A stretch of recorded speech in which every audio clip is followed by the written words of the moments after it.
Hello दोस्तों, आज की वीडियो में मैं आप लोगों को बताने वाला हूँ कि किस आदमी को, किस इंसान को न्यूमरोलॉजी, एस्ट्रोलॉजी फॉलो करनी चाहिए, किसको नहीं करनी चाहिए।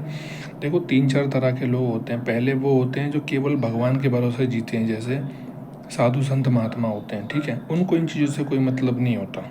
उन्होंने अपना मेंटल ऑरा, अपना दिमाग का जो केंद्र फोकस होता है वो भगवान में, भक्ति में, भजन में लगाते हैं, तो उनको इस चीज़ों से कोई फ़र्क नहीं पड़ता। दूसरी चीज़, एक ऐसा आदमी होता है जिसको केवल कर्म करना आता है। समझ लीजिए किसी ने गीता जी पढ़ी हुई है, वो कहता है भाई मैं केवल कर्म पे विश्वास करता हूँ, मैं भगवान पे भी विश्वास नहीं करता। मैं किसी चीज़ को पाना है तो कर्म करके पा लूँगा, तो उसको भी ना एस्ट्रोलॉजी की ज़रूरत पड़ेगी, ना न्यूमरोलॉजी की ज़रूरत पड़ेगी। एक ऐसा आदमी होता है गृहस्थी वाला, मिडिल क्लास आदमी, जो कहता है कि मैं भगवान पे भरोसा करके सब कुछ करता हूँ, जो भी कुछ होगा, जो कमी होगी वो भगवान अपने आप देख लेंगे, ठीक है। तो ऐसे आदमी को भी आई एम टेलिंग यू, अगर आप लिटरली भगवान पे पक्का भरोसा करके, किसी ईश्वर पे, अल्लाह पे, किसी पे भी आप जिसको मानते हैं उन पे भरोसा करके अगर आप अपनी मेहनत करते हैं, तो जो 19-20 कमी होती है, जो रास्ता मार्गदर्शन दिखाना होता है, वो भगवान अपने आप कर देते हैं। ऐसे इंसान को भी न्यूमरोलॉजी, एस्ट्रोलॉजी की ज़रूरत नहीं पड़ती।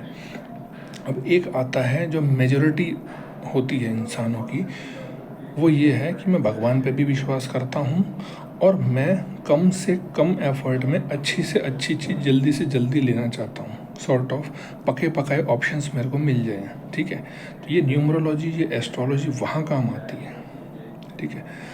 मतलब मैं भगवान को भी मानता हूँ, मैं कर्म को भी मानता हूँ, और मैं चाहता हूँ कि मेरे पास फॉर एग्ज़ाम्पल 100 चीज़ें हैं, उन 100 में से कौन सी 10 या 20 या 30 ऐसी क्रीम लेयर है जिसको जल्दी से जल्दी मेरे को रेमेडीज़ भी मिल जाए, एफर्ट भी उतना ना लगे, मुझे लॉस भी ना हो, ठीक है, वो मुझे जल्दी से जल्दी मिल जाए। तो उसके क्या उपाय हैं, कौन सी ट्रिक्स होती है, किस लाइन में जाना चाहिए, कहाँ इनपुट देना चाहिए, किससे बचना चाहिए, क्या अवॉइड करना चाहिए, ये सारी चीज़ें होती हैं, ये आपकी आती हैं न्यूमरोलॉजी में और एस्ट्रोलॉजी में।